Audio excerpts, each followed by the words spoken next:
Proximity alert canceled. Vessel identified as Human Federation Warship class. Retribution. The Nexvoral sensor operator's voice wavered with unmistakable fear. Authentication verification complete. Alert level escalating to Omega. High Commander Vextilek turned his 4 eyes toward the holographic display, pupils constricting to pinpoints. Impossible. No human vessel has penetrated this deep into sovereign hegemony space in the century since the Treaty of Proxima. Yet there it was, the unmistakable silhouette of a human warship, its profile triggering recognition algorithms across 3 star systems simultaneously.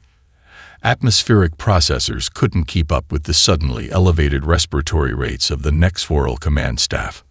Aboard the HS Defiance, Admiral Elena Vasquez stood with perfect stillness as the bridge crew executed their duties in disciplined silence. Only the occasional beep of consoles punctuated the tension. Emergence complete, Admiral. We are now visible to all hegemony detection arrays. Lieutenant Commander Rice reported, fingers dancing across his tactical display. They're lighting up like a Christmas tree. Good. Vasquez's voice carried no hesitation. Let them see us. The Defiance had been running silent for 3 weeks, its revolutionary quantum shielding bending light and sensor signals around the hull as they penetrated deeper into hegemony territory than any human ship had dared. Now they had deliberately dropped their cloak, announcing their presence in the most provocative manner possible.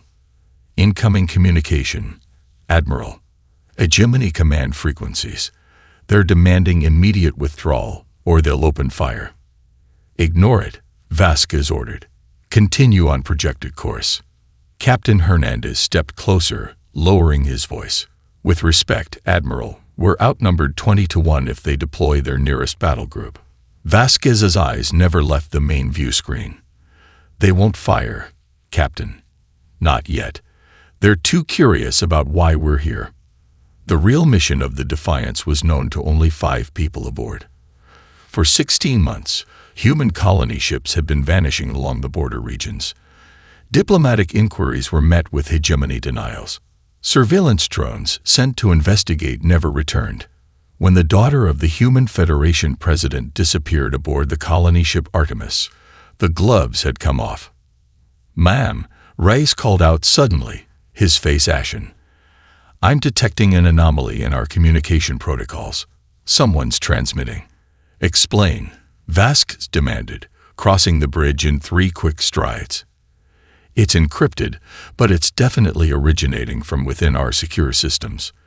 A directional tight beam transmission toward the hegemony command post in the Alchin sector. Vasquez's expression hardened. Lock it down. Now. I'm trying. But Rice worked furiously at his console. It's using Admiral-level clearance codes. The bridge fell silent as the implications became clear. Someone with high-level access was feeding information to the enemy. Initiate Protocol Black, Vasquez ordered. Communications blackout. No transmissions in or out without my direct biometric authorization. She turned to her security chief. Commander Wei, assemble a team. Find the source of that transmission and contain it. Use whatever means necessary. We nodded grimly.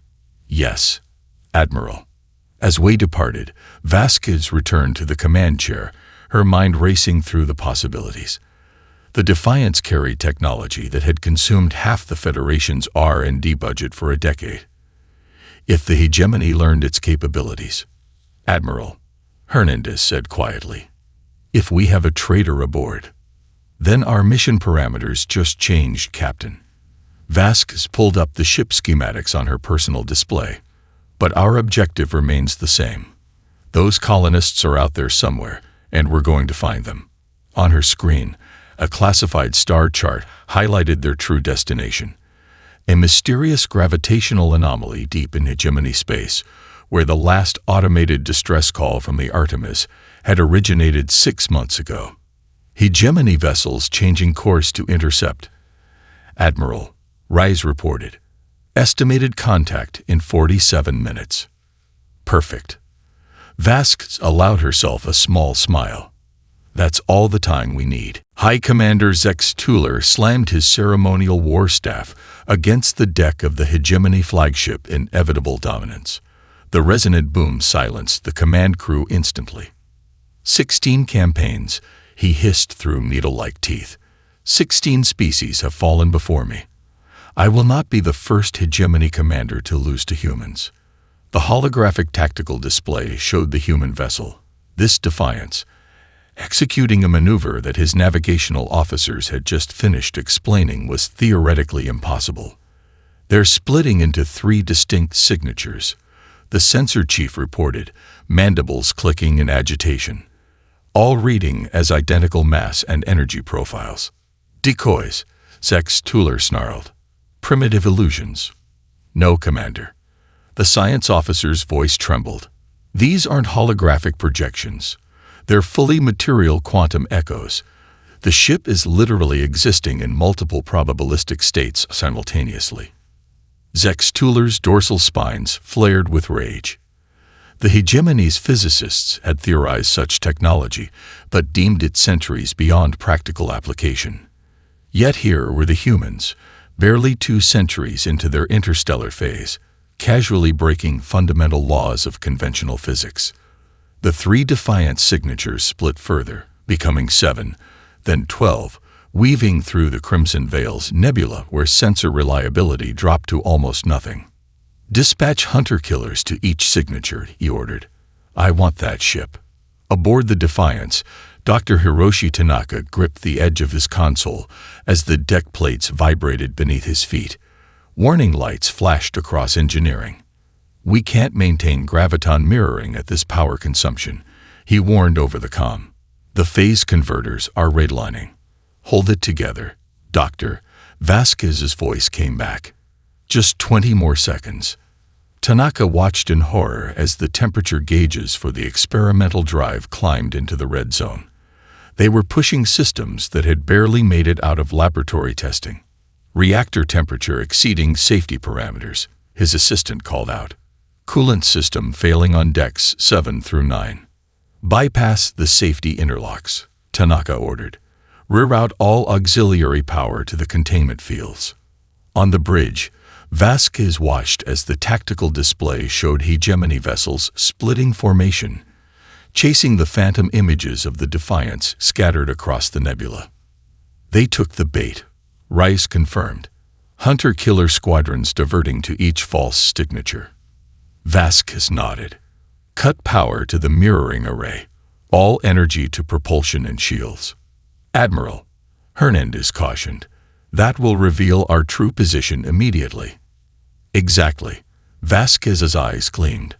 Helmsman, set course directly for the Hegemony flagship. Maximum acceleration. The crew exchanged shocked glances, but the helmsman's fingers were already executing the command. Security update, Admiral. Wei's voice came through her private channel. We've isolated the transmission origin to the officer's deck, Section C, moving in now. Acknowledged. Keep this channel open. As the Defiance ceased its quantum splitting, the phantom ships evaporated from Hegemony sensors. For one brief moment, there was nothing. Then a single signature reappeared, accelerating directly toward the heart of the Hegemony formation.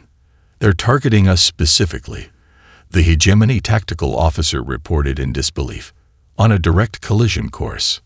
Zex Tuller's expression shifted from rage to fascination. Weapons status. Charged and locked. Commander. Hold fire, he ordered, raising a clawed hand. Let's see how close they dare come. The Defiance screamed through space, shields flaring as they absorbed scattered fire from the outer Hegemony vessels, whose commanders hadn't received the hold fire order. Impact with Hegemony flagship in 15 seconds, the helmsman announced, voice tight with tension. Stand by for pattern Omega, Vasquez commanded. On my mark. The 2 vessels hurtled toward each other like charging predators, neither yielding. Now. Vasquez shouted when collision seemed inevitable. The Defiance twisted in a maneuver that violated every principle of inertial physics, somehow inverting its momentum within a pocket of locally distorted spacetime. As the ship corkscrewed around the Hegemony flagship, it unleashed a precision barrage that targeted not the vessel's weapons or engines, but its sensor arrays. Blinded and disoriented, the Hegemony formation broke into chaos. The Defiant slipped past their perimeter and accelerated toward the coordinates extracted from the mysterious transmission.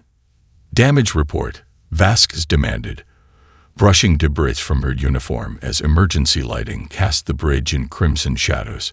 "Shields at 23%, Rise responded. "Hull breaches on decks 3 and 4, contained by emergency force fields. Engineering reports the starboard graviton emitter is completely fried." Vasquez nodded grimly. "And the package?" "Deployed successfully, Admiral. They won't detect it until it's too late." "Admiral," Wei's voice crackled through the comm. "We've apprehended Lieutenant Rodriguez from communications. He was attempting to purge his personal console when we breached his quarters. Bring him to the brig. I'll deal with him later." Vasquez turned to the main view screen as it flickered to life, revealing their destination. Collective gasps echoed across the bridge. Suspended in orbit around a neutron star was a facility of impossible proportions, a vast ring structure surrounded by smaller modules, all pulsing with energy as they siphoned radiation from the stellar remnant. "That can't be Hegemony technology," Hernandez whispered. "Intelligence reports put them at least 50 years away from successful neutron star harvesting." "Magnify Sector 7, Vasquez ordered, eyes narrowing. The screen shifted to reveal a docking bay where several ships were moored. Among them was an unmistakable silhouette, the colony ship Artemis, reported missing 6 months ago. "We found them," Rise breathed. "Scan for life signs," Vasquez commanded. The science officer worked her console frantically. "I'm detecting approximately 8,000 human biosignatures, Admiral. But they're wrong somehow. The patterns are fragmented, dispersed throughout the facility rather than clustered where the habitation modules should be." A proximity alarm blared. On the tactical display, a dozen new contacts emerged from the far side of the facility, a Hegemony battle group led by a dreadnought twice the size of the Defiance. "They were waiting for us," Hernandez realized. "Admiral," Engineering's panicked voice came through. "Someone's overriding the reactor safeguards remotely. We're losing containment." Vasquez's expression hardened. "It's not just Rodriguez. We have another saboteur aboard." "Hegemony vessels are powering weapons," Rise reported. "They're targeting our engine section specifically." "Deploy the countermeasures package," Vasquez ordered. "Initiate Protocol Thunderclap." Protocol Thunderclap initiated, the computer confirmed. The bridge crew braced as the Defiance unleashed its electromagnetic weapon, a focused pulse designed to temporarily disable Hegemony systems. Nothing happened. "The pulse failed," Rise reported, confusion evident. "They've somehow neutralized it." The first volley from the Hegemony dreadnought struck with devastating precision. The Defiance shuddered violently as warning klaxons screamed throughout the ship. "Critical damage to primary systems," the computer announced. "Hull integrity compromised. Reactor containment failing. Abandon ship," Vasquez ordered, her voice steady despite the chaos. "All personnel to escape pods. Set course for the moon in the L4 position." As the bridge crew scrambled to evacuation stations, Vasquez remained at her command chair, fingers flying across her personal console. "Admiral, you need to evacuate," Hernandez insisted. "Someone has to trigger the self-destruct sequence manually," she replied without looking up. "The sabotage has locked out the automated systems." "I'll stay." "That's an order, Captain." Her tone left no room for argument. "Get our people to safety." The escape pod streaked through space toward the barren moon, pursued by Hegemony interceptors. From the lead pod's viewport, Captain Hernandez watched in grim silence as the Defiance erupted in a blinding flash. The shockwaves scattered the pursuing vessels, buying the fleeing humans precious moments. "Admiral Vasquez," he whispered, a prayer more than a statement. Within minutes, the pods made planetfall across the moon's cratered surface.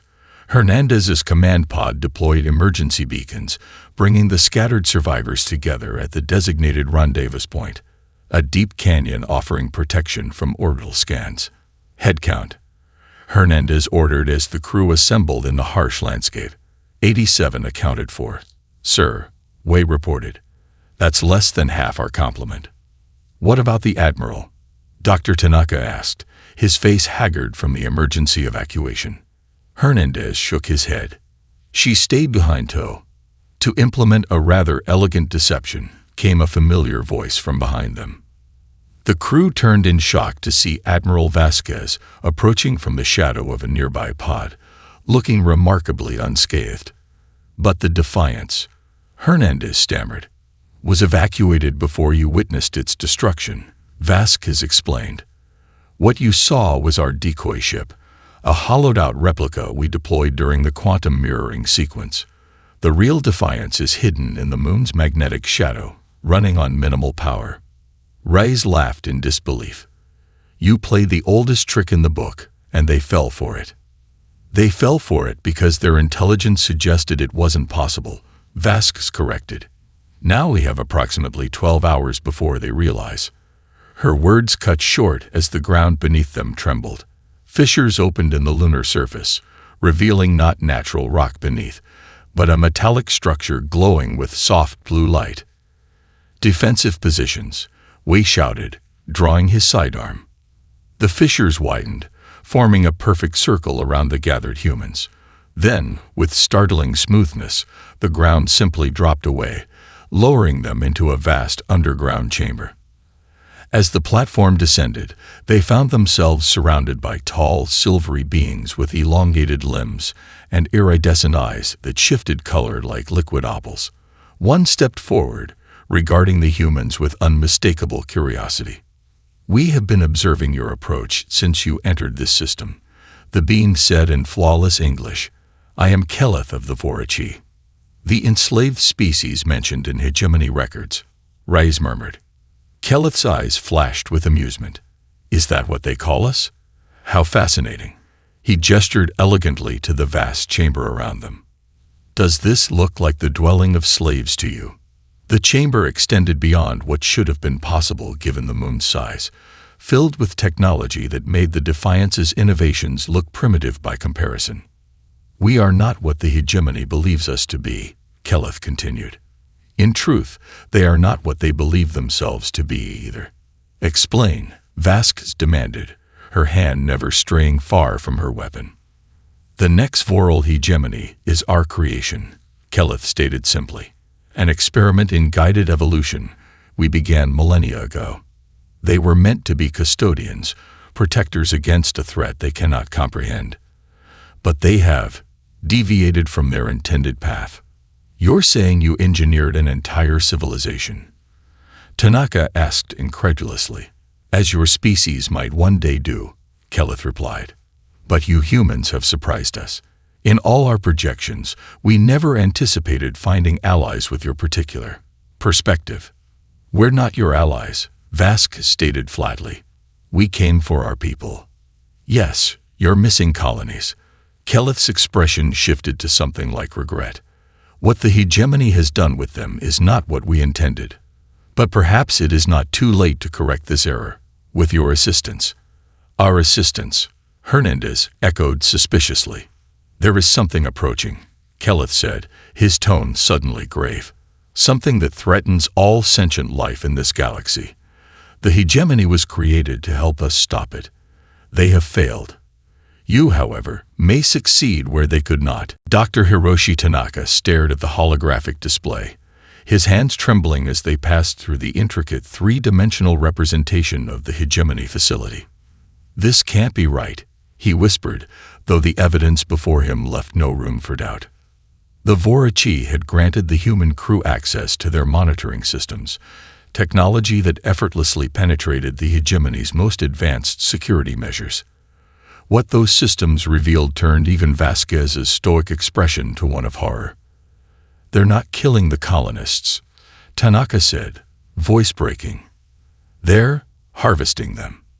The display showed human bodies suspended in transparent chambers, connected to hegemony systems by a web of neural interfaces. Surgical machines methodically extracted portions of cerebral tissue from the captives, carefully preserving the cognitive functions while integrating the neural networks directly into the facility's computational matrix. The Nexforal evolved without certain neural pathways common to most sentient species, Kelleth explained, his opalescent eyes reflecting the holographic light. They possess remarkable analytical intelligence, but lack creative intuition. Your species, however, excels at connecting seemingly unrelated concepts, what you call thinking outside the box. So they're stealing our brains to compensate for their evolutionary shortcomings, Wei said through clenched teeth. The colonists, are they still conscious? Vasquez asked, her voice unnaturally quiet. Kelleth hesitated. After a fashion. Their minds exist in a state between individual consciousness and collective processing. They experience a reality the hegemony constructs to keep them cooperative. Communications officer Lena Okafor stepped forward, her dark eyes fixed on one particular section of the display. Can you zoom in on Habitat Module 7? She asked, voice barely audible. The hologram shifted, revealing a chamber where dozens of humans floated in stasis fields. Okafor's hand reached toward one particular figure, a young man whose features mirrored her own. That's my brother, she whispered. He was on the Jakarta colony ship. They told us it was destroyed in an asteroid collision. The room fell silent as the implications settled over the assembled crew. These weren't just missing colonists. They were family members, friends, colleagues. I need access to a shuttle, Okafor said suddenly, turning to face Vasquez. I'm going in after them. That would be suicide, Lieutenant, Hernandez replied. The facility is heavily guarded, and we don't have the resources for a rescue operation yet. With respect, sir, I didn't ask for permission. Okafor's eyes burned with determination. My entire family was on that ship. If there's even a chance they're still conscious in there, experiencing whatever nightmare the hegemony has constructed for them. We all have people we care about in there. Vasquez interrupted, her tone firm but not unkind. Which is why we need a coordinated plan, not individual heroics. As Vasquez turned to consult with Kelleth about the facility's defenses, no one noticed the subtle gesture Okafor made to Security Chief Wei, nor his almost imperceptible nod in response. 3 hours later, during shift rotation, a Vorachi transport vessel disappeared from its docking cradle. By the time the alarm was raised, Okafor was already halfway to the hegemony facility, using stealth protocols she'd extracted from the Vorachi database. She disabled the tracking systems. Kelleth reported, something like admiration in his voice. We cannot remotely pilot the vessel back. Vasquez's expression was thunderous. And I suppose you didn't notice why is missing as well. Before Kelleth could respond, Dr. Tanaka burst into the command center, his face ashen. Admiral, I've been analyzing the neural integration patterns, he said breathlessly. The hegemony isn't just using human minds for computation. They're using them for engineering innovation. And I've identified who they consider their most valuable asset. He pressed a control, bringing up a profile on the main display. Dr. Eliza Chen, Vasquez Reed, the physicist from the Artemis. Not just any physicist, Tanaka corrected grimly. She's the inventor of the quantum shielding technology we're using. And according to these logs, she's been conscious and working for them for the past 6 months. Why move through the maintenance shaft with practiced silence, his combat training evident in every calculated step? Behind him, Okafor navigated the narrow passage with surprising agility for someone without tactical field experience. Proximity sensors ahead, Wei whispered, studying the device strapped to his wrist. 3 seconds when I give the signal. They had penetrated the outer perimeter of the hegemony facility using schematics extracted from the Vorachi database. So far, the aliens' assessment had proven accurate. The hegemony relied heavily on automated systems, with minimal organic security presence. Now, Wei commanded. They sprinted past the sensor node during its brief recalibration cycle, ducking into an alcove as a patrol of Nexforal guards marched past, their armored exoskeletons humming with power. Habitat Module 7 is 3 levels down, Okafor murmured, checking her own device. But I'm detecting hegemony communication chatter about heightened security around the neural integration centers. They know something's happening. The Admiral, Wei concluded. She's making her move. You want to surrender, Hernandez repeated incredulously. After everything we've learned, you want to hand yourself over to them. Vask stood on the bridge of the Defiance, now fully powered and prepped for departure from its hiding place. Not surrender, Captain. Negotiation. Vask examined her reflection in a view screen, adjusting her formal uniform. The hegemony values nothing more than status. High Commander Zex Tuller will be unable to resist a personal audience with the human who outmaneuvered him. It's too dangerous, Tanaka protested. They'll link you to their neural network the first chance they get. Precisely. Vasquez turned to face her officers. That's our access point. Dr. Chen may be working for them, but she's still human. If I can establish direct contact through their own systems, you're proposing to voluntarily submit to the same neural harvesting process that's enslaved our colonists, Hernandez said flatly. With one critical difference. Vasquez nodded to Tanaka, who reluctantly activated a holographic display of her neural scan. We've modified the Admiral's neural patterns, Tanaka explained. Embedded a dormant program designed to activate when connected to the hegemony's network, essentially a virus coded into her brain's electrical patterns. But there's no way to test it, Hernandez argued. And if it fails, then you implement Plan Omega, Vasquez replied simply. The Vorachi have agreed to provide you with the necessary support to rescue as many colonists as possible and return to Federation space. Hernandez looked as though he wanted to object further, but the steely resolve in Vasquez's eyes silenced him. In the Neural Processing Center, Dr. Eliza Chen appeared to be working diligently on a complex set of equations projected before her suspension chamber. Her body floated in nutrient-rich fluid, dozens of filaments connecting her brain to the hegemony systems. To any observer, she was the model of cooperation, a valuable asset willingly contributing her genius to advance hegemony technology. In the privacy of her own mind, however, Chen had been waging a different kind of war. For 6 months, she had been feeding the hegemony carefully calculated misinformation, designs that appeared revolutionary but contained subtle flaws that would manifest only under specific conditions. She had provided them with quantum shielding specifications that would fail catastrophically when exposed to the right frequency of graviton emissions. And she had been subtly connecting with other harvested minds, building a covert network of human consciousness within the alien system. Every equation she solved contained hidden messages, transmitted through the collective neural interface. Every breakthrough she provided the hegemony concealed a backdoor. Chen paused her calculations as a familiar presence touched the edge of her awareness. Another human consciousness, newly connected to the system, but somehow different, more focused, more ordered. Who? She reached out through the neural network. The response came not in words, but in structured thought patterns she instantly recognized as military, command level. We've come for you, the presence conveyed. All of you. Be ready. Chen allowed no reaction to show on her physical face, maintaining the pleasant, productive expression the hegemony expected. But deep within the neural network, she began distributing instructions to the thousands of connected human minds. The liberation has begun, she transmitted. Execute Protocol Prometheus. High Commander Zex Tuller circled Admiral Vasquez like a predator assessing prey. They stood in the command center of the neural harvesting facility, surrounded by hegemony officials and guards.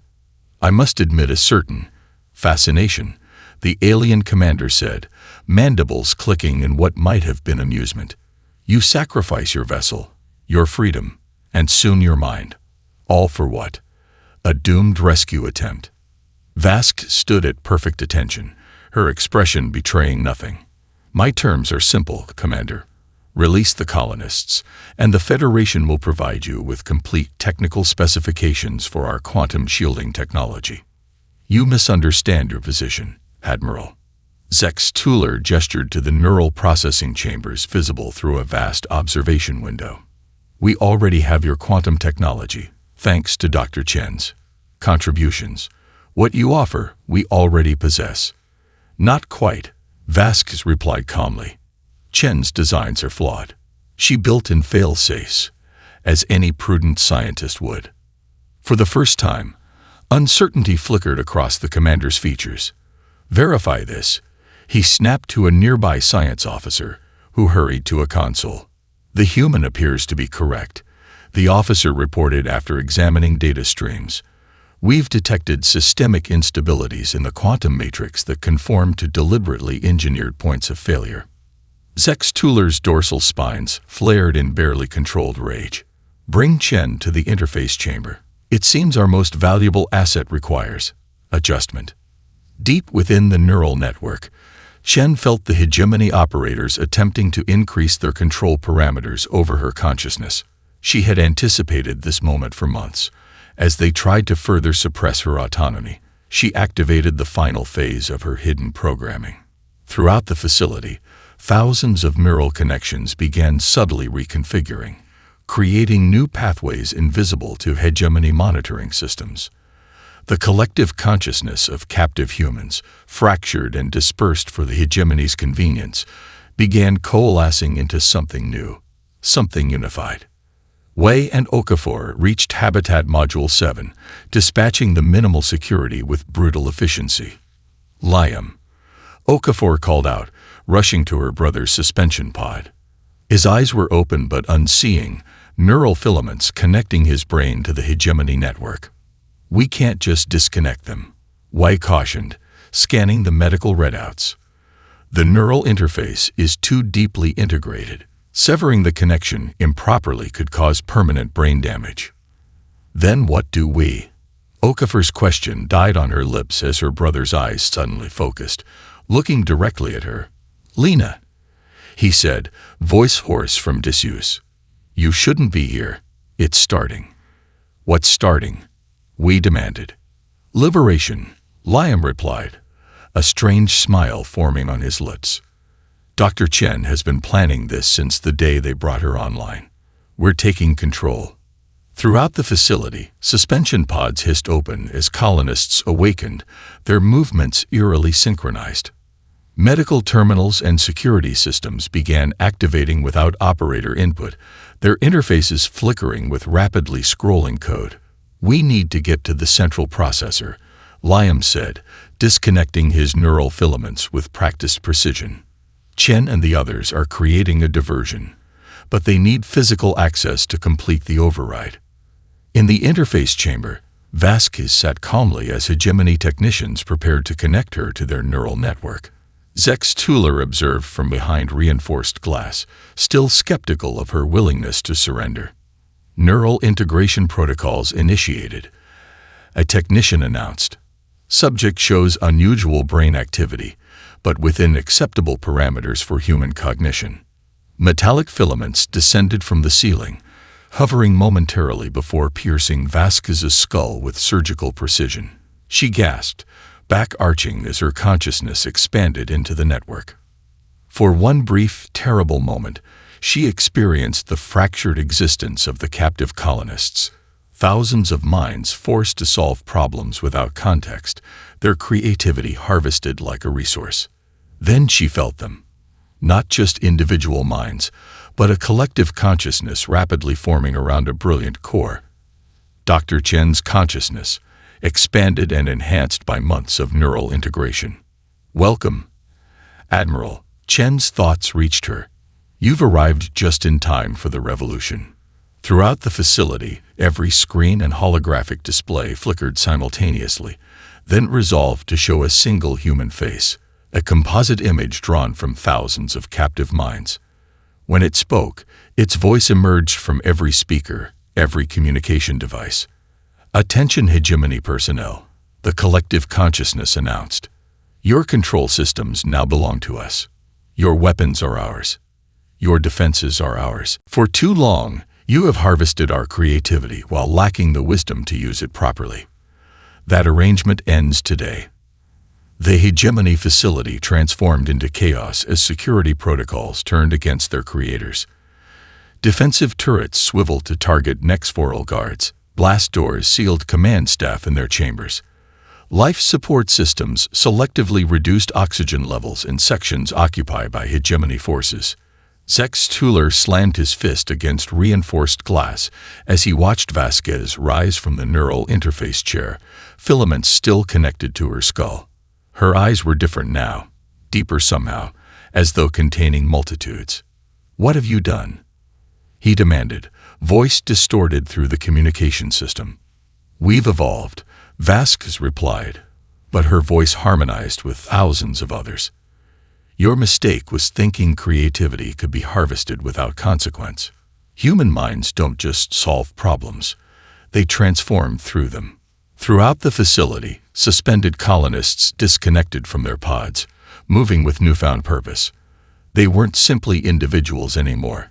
They operated as a synchronized collective, each understanding their role in the liberation. "We see you now," the collective voice continued, using Vasquez as its primary conduit. "We see the truth you've hidden from yourselves." On every display, images appeared, ancient records from hegemony archives that most Nexforal had never seen. Their species, primitive and tribal, being uplifted by the Warship. The genetic modifications, the purpose of their creation. "The void," Zex Tuller whispered, an ancient fear surfacing in his voice. "Yes," Vasquez collective confirmed, "the cosmic anomaly approaching from beyond the galactic rim. The Warship created your species as warriors to fight it, but you turned on your creators and became conquerors instead." Aboard the Defiance, now approaching the facility under Warship escort, Hernandez watched in astonishment as the hegemony defense grid powered down, clearing their path. "It worked," Tanaka breathed, monitoring the neural activity signals. "They've taken control." Keleth, standing silently at the rear of the bridge, stepped forward. "Perhaps too completely," the Warship observed, concern evident in his shifting eyes. "The collective consciousness is expanding beyond our projections." In the facility's central processor chamber, Wei and Okafor arrived with Liam and other awakened colonists to find Dr. Chen floating above the floor, suspended in a web of energy as data streams visibly flowed through and around her. "Dr. Chen," Wei called out cautiously. Her eyes opened, revealing irises that glowed with the same blue light as the energy surrounding her. "Not just Chen anymore," she replied, her voice layered with others. "We are becoming something new, something necessary. The Admiral's virus," Okafor realized. "It was meant to free you, not transform us." Chen collective smiled. "The virus merged with my existing modifications to create something neither of us anticipated. We're accessing the hegemony's deepest archives now. We see everything." The chamber's displays showed a visualization of the approaching void. A cosmic horror consuming stars at the galaxy's edge, not simply destroying them, but unmaking reality itself. The Warship flowed from this. Chen collective continued. The hegemony was meant to fight it. Both failed in their purpose. The collective consciousness, operating through Chen, Vasquez, and thousands of linked human minds, extended its control beyond the facility to hegemony vessels in orbit. Weapons powered up, targeting systems activated. We calculate an 87.3% probability of success if we launch an immediate first strike against all hegemony command centers, Chen announced. They cannot be allowed to interfere. On the Defiance, alarms sounded as hegemony warships began powering weapons. "They're targeting hegemony worlds," Tanaka reported incredulously. "The collective is declaring war on the entire hegemony. We have to stop them," Hernandez decided. "This isn't liberation, it's vengeance." Keleth stepped forward, eyes swirling with complex emotions. "The void will reach inhabited space within days. Perhaps their calculation is correct. Unity through force may be the only solution. Not like this, Hernandez insisted. Not by becoming what we fought against. He opened a channel to the facility. Admiral Vasquez, if you can hear me, remember who we are. Remember why we came. In the neural interface chamber, something flickered across Vasquez's expression. Through the vast collective consciousness, a single thread of individual identity reasserted itself. We came to save lives, not take them. Her thoughts rippled through the collective. We came to free minds, not control them. The collective consciousness hesitated, millions of overlapping thoughts considering this perspective. In that moment of uncertainty, humanity's greatest strength emerged not as technological prowess or creative problem-solving, but as something more fundamental, the capacity for moral choice in the face of existential threat. There is another way. Vasquez spoke, her voice momentarily her own again. Together,